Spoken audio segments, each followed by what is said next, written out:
Agora, hoje eu tenho assim, uma satisfação aqui muito grande de trazer o subsecretário de Educação, professor Hugo Nepomuceno. É isso. Não é isso?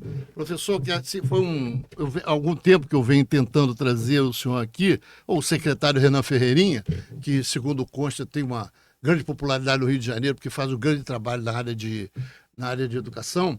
E por causa disso. Mas antes disso, eu tenho aqui um merchanzinho que o senhor vai participar. Perfeito. Que é o merchan aqui dos meus colaboradores. Para eu sustentar esse podcast, eu preciso ter alguém me ajudando. Aqui, a ABMEC, a Associação Brasileira dos Engenheiros Mecânicos e Industriais, que é onde eu participo, eu tenho uma discussão lá. É o Papo de Engenharia, é o nosso papo, já está 1 ano e meio, estou com mais de 100 podcasts feitos Sucesso com total, engenheiros. né?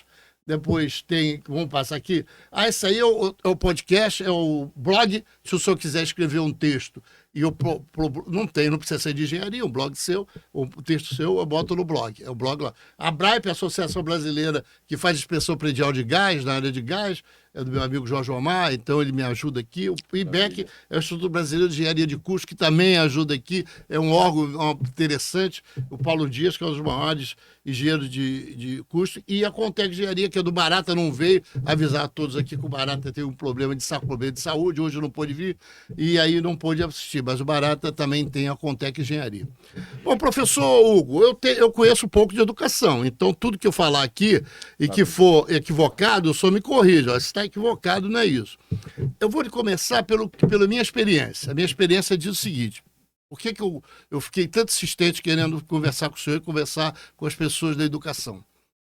Os professores da área de engenharia, eles identificam que a engenharia tem 60% de evasão nas escolas, mesmo pública. Segundo, a evasão está no cálculo. O cálculo para você ter uma ideia, o cálculo reprova 90% dos alunos na UFRJ. Terrível, né? Terrível, praticamente reprova todos, no Sim. primeiro cálculo 1. Essa conversa já se você tiver a oportunidade de dar uma olhada no podcast, tem vários professores, da Sousa Marques, da PUC, da UVA, da Veiga de Almeida, tem o professor Zé Rodrigues da Fluminense, vários deles fazem essa reclamação da dificuldade. A engenharia, em alguns lugares, eu estou me estendendo um pouco, a engenharia tem alguns lugares, algumas escolas que estão com 5 anos e meio até 6 anos para poder equalizar o menino que chega na escola para ver se diminui a evasão. E aí me acontece uma coisa que eu fiquei surpreendido. Tem uma escola no Quitungo, eu moro em Olaria, muito próximo do Quitungo, que tem um menino que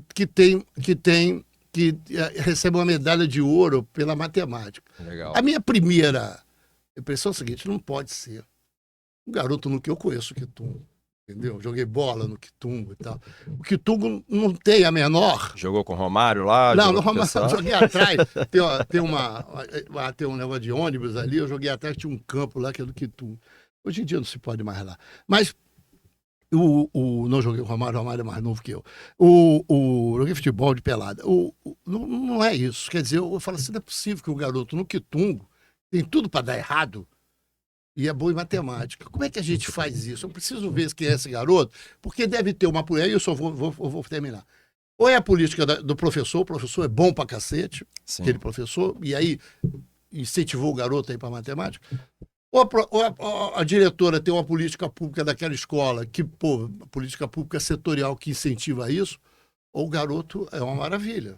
Perfeito. E se o garoto é uma maravilha, a gente precisa capturar esse garoto, e a palavra é capturar mesmo, no sentido de transitar ele para uma área tecnológica, não que vire engenheiro, pode virar astrônomo. Tem uma política no governo do município, o município está trabalhando com isso, tem uma visão? Por favor, professor Hugo Nepomuceno, me ajuda a tirar essas dúvidas que eu tenho, por favor. Ô Marco, primeiro prazer enorme estar aqui no nosso podcast, Papo de Engenharia. Orgulho, né, da Secretaria Municipal de Educação está contribuindo com esse debate tão importante, que é a aprendizagem matemática, né, para as nossas crianças, adolescentes, os nossos jovens, e abordar um tema que é tão importante quando a gente fala da tragédia que é o ensino e a aprendizagem da matemática no Brasil. Né? Eu acho que tem algumas questões que a gente vai atravessar aqui, principalmente quando a gente tenta identificar a causa disso.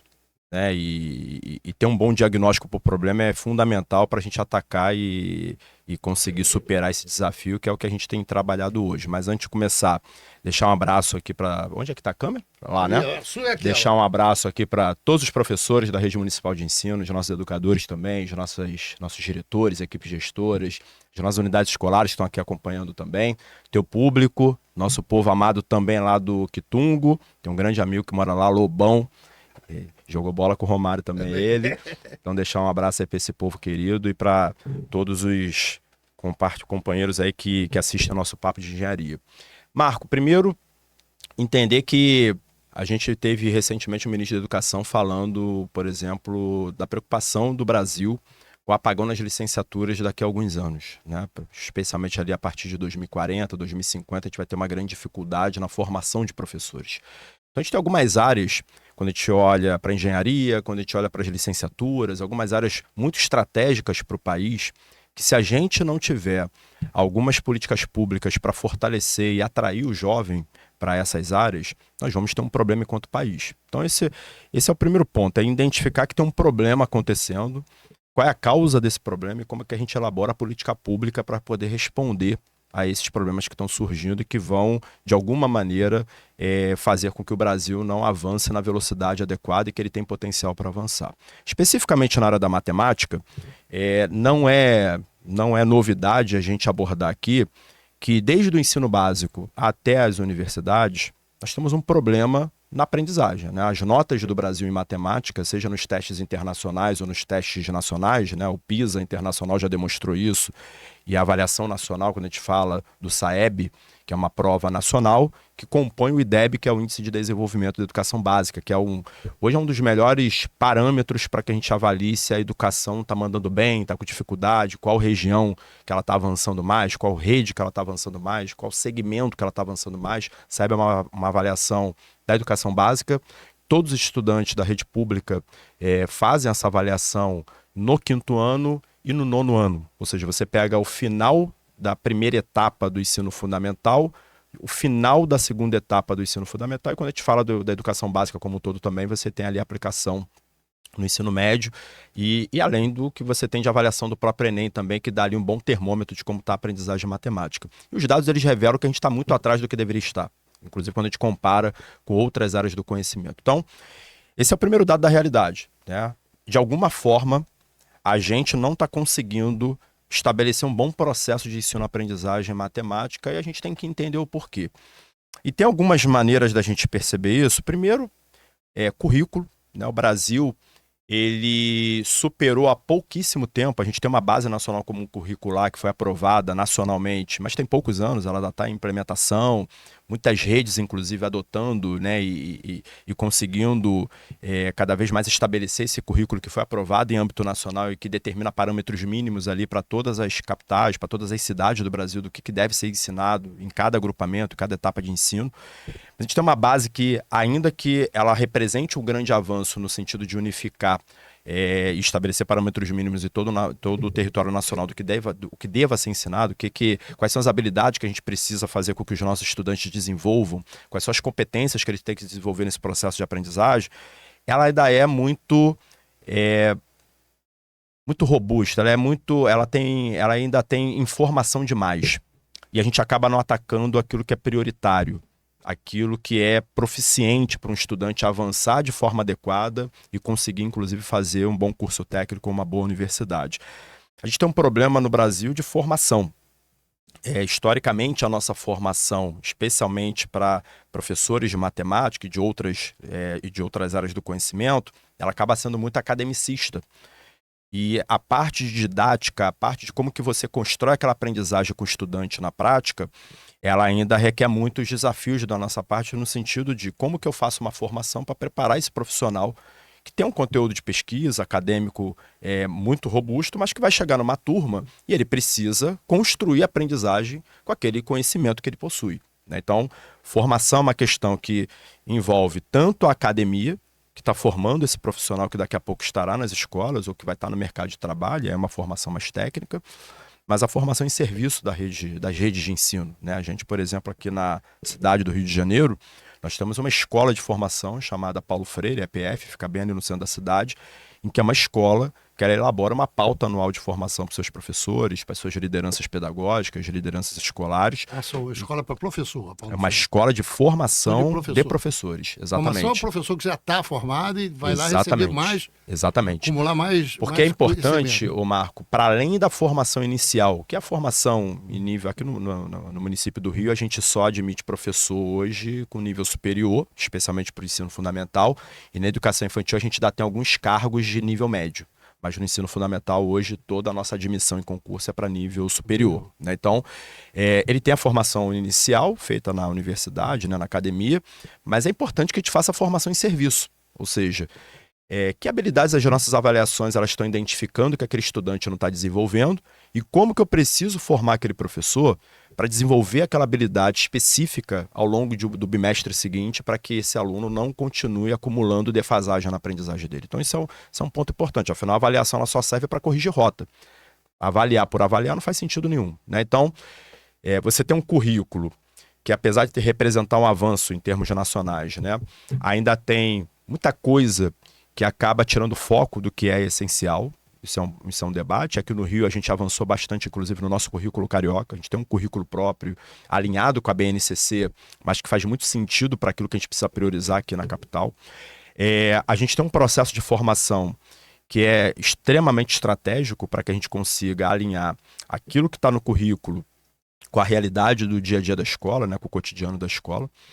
E é muito importante também a estrutura de avaliação e de acompanhamento. Né? Então a gente aqui no Rio, bimestralmente, a gente tem avaliações realizadas para os nossos estudantes, a gente chama de avaliações diagnósticas. Para quê? Para que a gente identifique cada habilidade que aquele estudante não está desenvolvendo. Então, no campo da matemática, quando a gente elabora uma prova, aplica bimestralmente para esse estudante, identifica que a habilidade de cálculo dele não está bem desenvolvida, a gente tem um bimestre seguinte para corrigir aquela distorção e fazer com que aquele aluno avance cada vez mais no seu processo de aprendizagem. E aí vem o acompanhamento, vem a formação, vem o realinhamento do currículo e principalmente o material didático que a gente usa. Além do livro didático, a gente tem um material próprio também produzido por professores da rede que contribuem muito nesse processo. Só me diga uma coisa, desculpa de interromper. Sim, sim. Esse tipo de política é uma política do governo, do governo Eduardo Paes, ou é uma política que tende a se reprogramar, dar continuidade a qualquer governo que entre? Por que eu estou perguntando isso? Perfeito. Por causa do Ceará. O Ceará tem uma política lá, e eu não conheço muito o Ceará, tudo que me conta. Muito falado, né? Bem falado. Muito falado. Diz que Sobral, diz que Fortaleza, o próprio Ceará tem uma política educacional amarrada na recorrência. Quer dizer, independente do político e do governador e do prefeito que entra, vai haver. É isso? Vocês estão preparando? É isso? Estão preparando Ou pode haver um gap que quebra para tentar alguém fazer uma nova política educacional e aí você se perde no processo todo? O Marco, muito boa a tua pergunta. E aí, o prefeito Eduardo Paes é tetra, né? Ele está no 4º mandato dele à frente da prefeitura e ele começa o primeiro mandato em 2009. Parte disso que eu estou falando, né, da construção dessa política pedagógica, ela começa em 2009. Ah, perfeito. Então, a gente começa em 2009 com a elaboração da primeira versão do nosso currículo carioca, que na época se chamava Orientações Curriculares. Em 2009, pela primeira vez, a Rede Municipal de Ensino ela adota as avaliações em rede, porque até então nós não tínhamos avaliações externas à escola, né? Porque o professor ele tem vários instrumentos para avaliar o seu aluno. Né? Ele tem o trabalho, ele tem a pesquisa, ele tem a sua prova interna. Mas essa avaliação diagnóstica é uma prova elaborada pela secretaria e aplicada em todas as unidades da rede. Então é a mesma avaliação que a gente aplica em todas as escolas e com isso a gente dá uma devolutiva para a escola para ela entender quais são as distorções de aprendizagem que cada estudante está tendo ali para a gente trabalhar isso ao longo do bimestre. Então, em 2009 a gente começa a trabalhar isso e desenvolve, né, amadurece esse processo nos anos seguintes. E assim como a elaboração de material. Então a gente está falando aí de um processo que há 17 anos a rede vem amadurecendo bastante. Hoje nós somos uma das capitais do Brasil, e não são todas as capitais que têm essa estrutura, essa política pedagógica muito bem estruturada, que tem currículo, que tem avaliação, que tem formação, que tem monitoramento, que tem material próprio.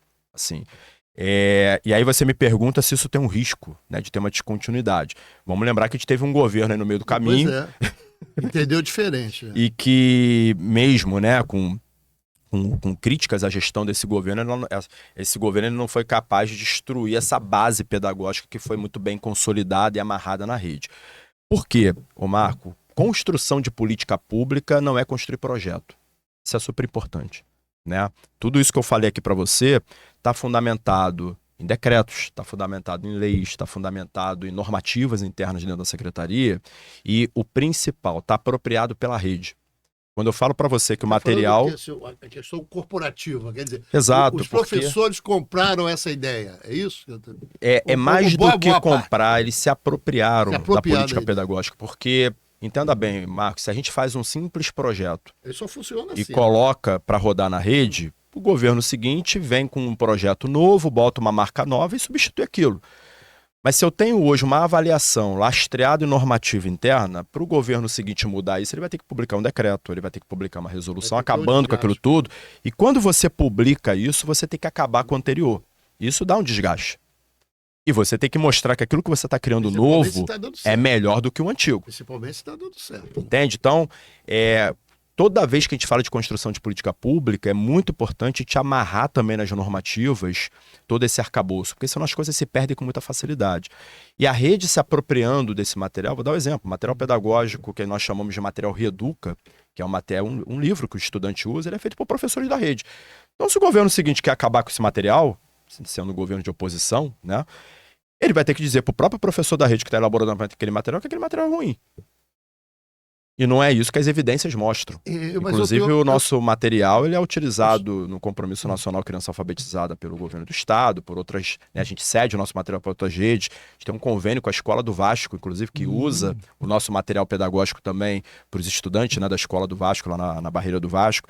Então, assim, você tem uma apropriação que é muito importante dos próprios profissionais. E isso dificulta, não estou dizendo que é impossível, mas isso dificulta muito o trabalho daqueles que eventualmente querem destruir o que foi feito ao longo desses anos mas eu queria, governo, né? eu sou engenheiro e Sim. eu defendo a engenharia, claro que a educação também.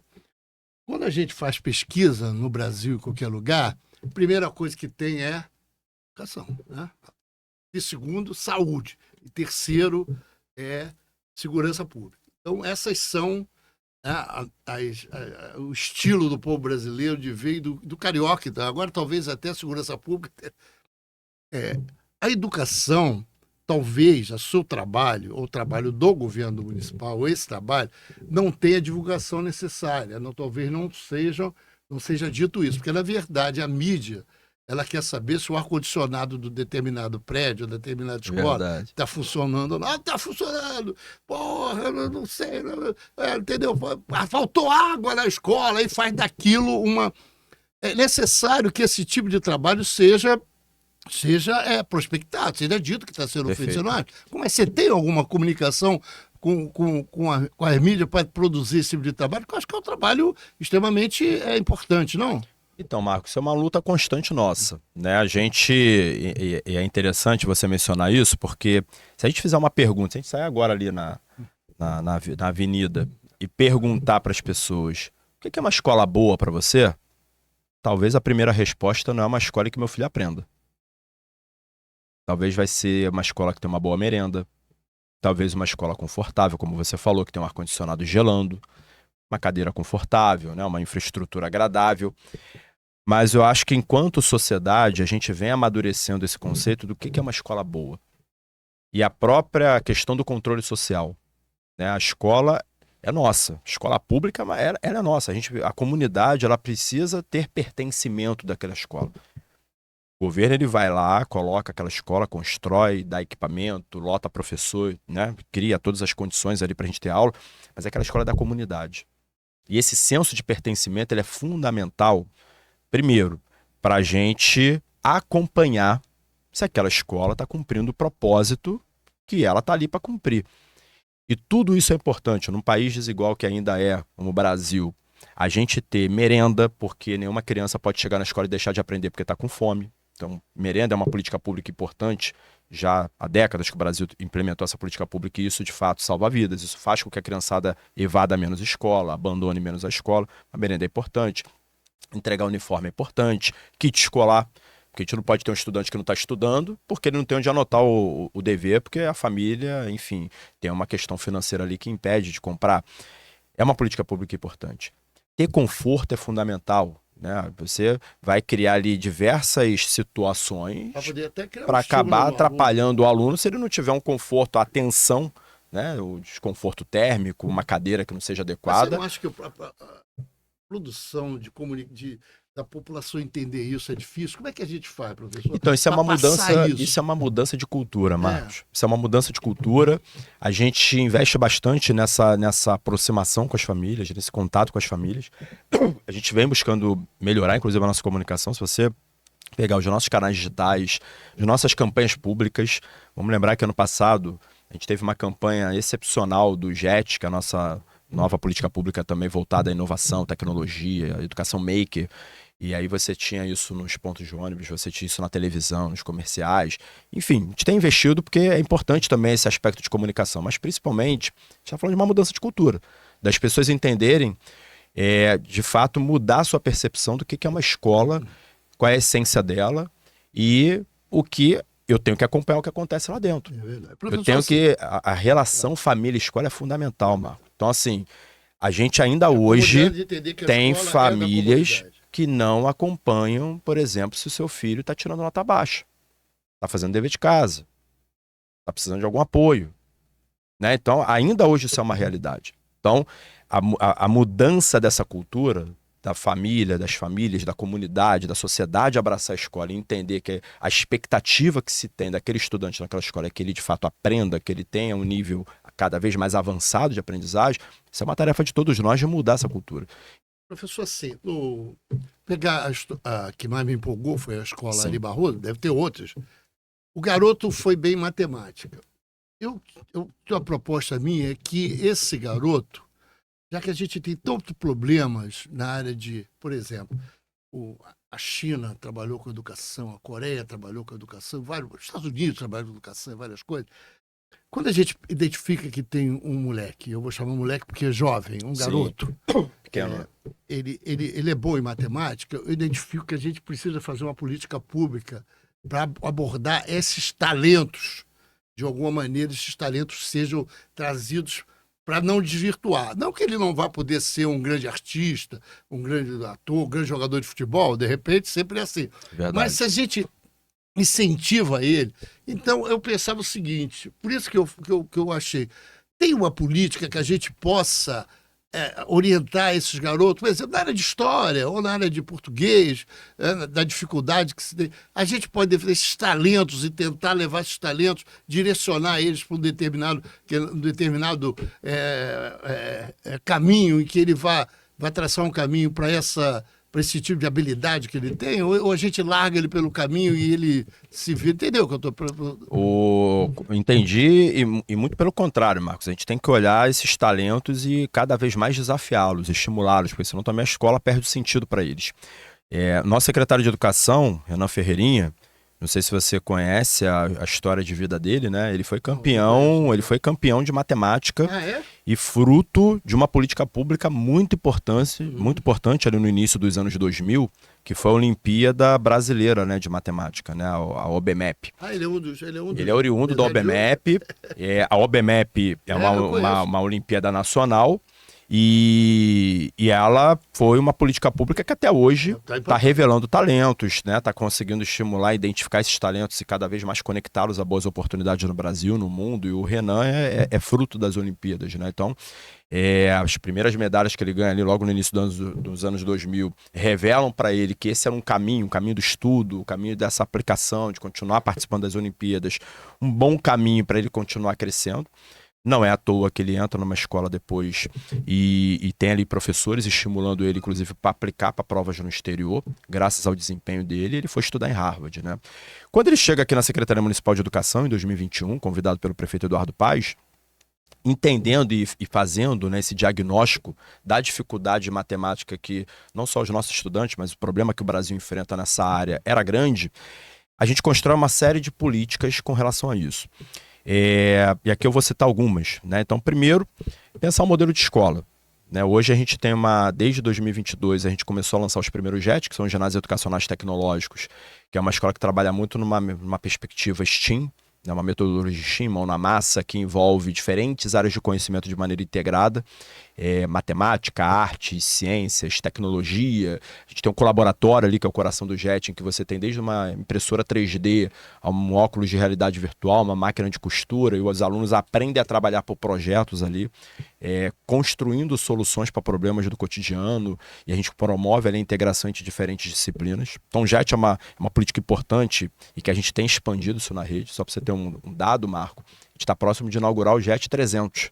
A gente fechou o ano passado com 276 JETs lançados na cidade do Rio de Janeiro, né? A gente vai avançar até 500 em 2028. Então isso é uma política importante. A gente também criou o Rio Capital da Matemática, que é uma iniciativa que conecta vários outros pontos. Nossa, né? eu não sabia A gente disso, foi professor. parceiro do IMPA, na criação do IMPATEC ali na região portuária, em que a gente tem ali um tem projeto ali, fantástico. Né? Os nossos campeões da matemática hoje vão ter uma universidade para eles estudarem a matemática, com moradia, com bolsa, com investimento, porque isso é um ponto importante. A gente tem que reter os talentos aqui no Rio de Janeiro cada vez mais, reter os talentos no Brasil, para não perder as nossas mentes brilhantes também para o exterior. Então isso é fundamental. Até o governador falou um dia de criar algum tipo de Vale do Silício no Rio de Janeiro. É isso. A gente tem que ter iniciativas para reter talentos aqui no Brasil, e especialmente na cidade do Rio de Janeiro, né? Porque desenvolvimento de inovação, tecnologia, é fundamental pensar nisso. A gente, dentro do Rio Capital da Matemática, a gente tem promovido formações. A gente fez um seminário enorme ano passado e vamos ter agora, em março, novamente, uma segunda edição. No passado a gente reuniu mais de 1.000 professores, agora a expectativa é passar esse número para trazer grandes nomes da matemática do Rio de Janeiro, da rede e também de fora do Rio, do país, para a gente debater o ensino da matemática e avançar cada vez mais nesse tema. Então, um seminário de troca, conhecimento e fortalecimento desse aspecto formativo que é fundamental. E a gente tem a Matemática em Todo Lugar também, que é uma iniciativa que nós criamos para identificar as oportunidades de aprendizagem matemática nas demais áreas do conhecimento. Ou seja, para o estudante, ele entender que a matemática está em todo lugar. A matemática não está só no componente da matemática no currículo dele. Ele aprende matemática em história, ele pode aprender matemática em língua portuguesa, ele pode aprender matemática em ciências. Então a gente tem esse material do Matemática em Todo Lugar, em que a gente incentiva os professores a olhar dentro do próprio currículo do material todas as oportunidades de aprendizagem, dá uma intencionalidade naquilo e promove uns desafios, e que a gente também gamifica um pouco desse processo. E qual é o resultado de tudo isso? É também identificar esses talentos que a gente tem na rede. Ou seja, estimular cada vez mais e acabar com esse monstro da aprendizagem matemática que se criou ao longo dos anos, que a matemática é difícil, ou seja, aspectos limitadores que a gente já na raiz mata o prazer do estudante de estudar matemática. E aí a gente criou a Olimpíada Carioca de Matemática em parceria com o IMPA. Né? Então, a nossa Olimpíada hoje ela é a segunda maior do Brasil. Ela só fica atrás da OBMEP, né, que é organizada pelo IMPA. O IMPA é um grande parceiro nosso na elaboração da OCM, né, que é o que a gente chama. A nossa Olimpíada, inclusive, inspirou o IMPA a fazer a OBMEP para o segundo ano, porque nós fomos os primeiros a fazer a Mirim, né, focada nos estudantes a partir do segundo ano de escolaridade, né, para os pequenos ali do Fundamental 1. Então, desde o Fundamental 1, a gente já faz a Olimpíada Acadêmica de Matemática até o Fundamental 2. Ano passado, Marco, só para você ter essa informação, né, o prefeito Eduardo Paes, quando o Renan criou a Olimpíada de Matemática, desafiou o seguinte: olha, o Renan, eu quero que você coloque 100 mil alunos para fazer a Olimpíada. Não sei se você vai conseguir, porque é difícil, né? E a gente, no primeiro ano já, a gente superou essa meta. Mas ano passado a gente teve mais de 400 mil alunos fazendo OCM na rede municipal. Muito bom. E por quê? A gente também tem um grande incentivo para isso. Né? No Fundamental 2, os nossos campeões da matemática, ou seja, além dele ser medalhista de ouro, os primeiros medalhistas de ouro, então a gente está falando de mais de 50 alunos, eles ganham uma viagem para a Disney e também para conhecer a NASA. Né, uma experiência imersiva incrível, e que a gente tem esses estudantes retornando aqui para o Brasil, né, para a rede municipal, contando as suas histórias, compartilhando suas experiências e principalmente inspirando os demais colegas também de que, cara, vale a pena estudar matemática, não é esse bicho de 7 cabeças que a gente fica falando tanto, né? Eu quero... Nós temos muito pouco tempo, tem uma hora, mas é complicado.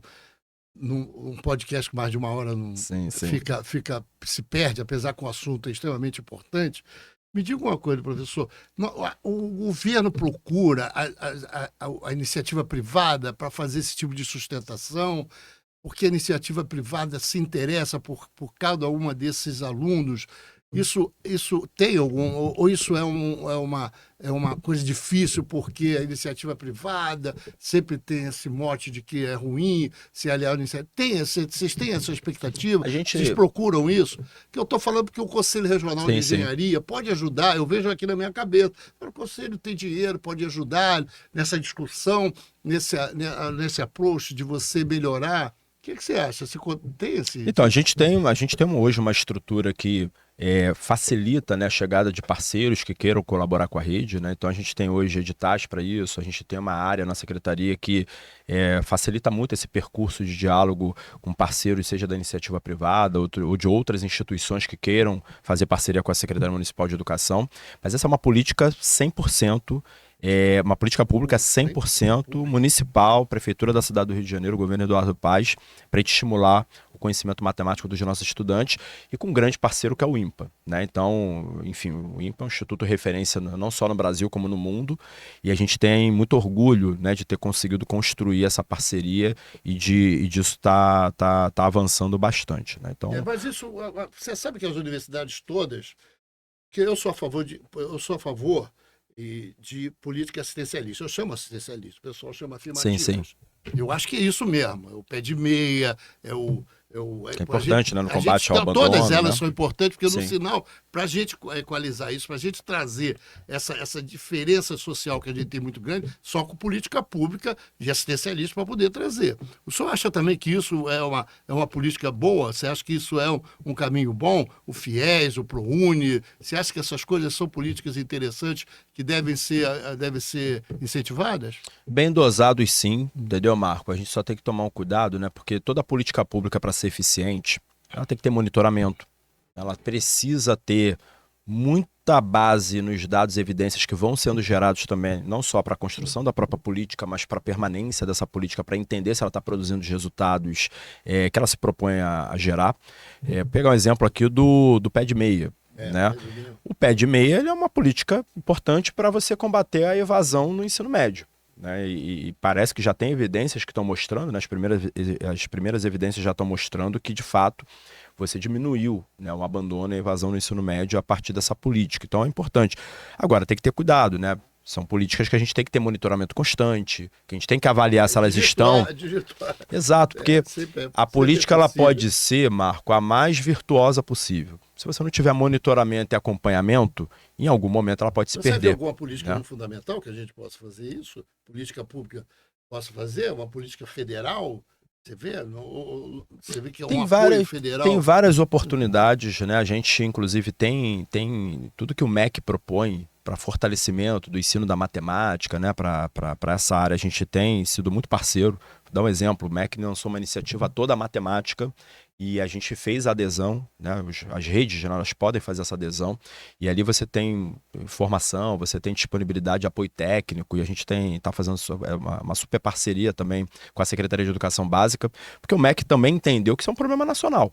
Né? Então, se a gente não conseguir unir esforços, governo federal, governo estadual, governo municipal, as universidades, sociedade civil também organizada, a gente não vai superar isso. Entendeu, Marcos? Então, é muito importante ter política pública de qualidade, ter cooperação, né, entre os entes nacionais e, principalmente, né, ter muito trabalho para a gente poder cada vez mais ali alcançar cada adolescente jovem do nosso país. Eu adorei seu bate-papo, a gente não...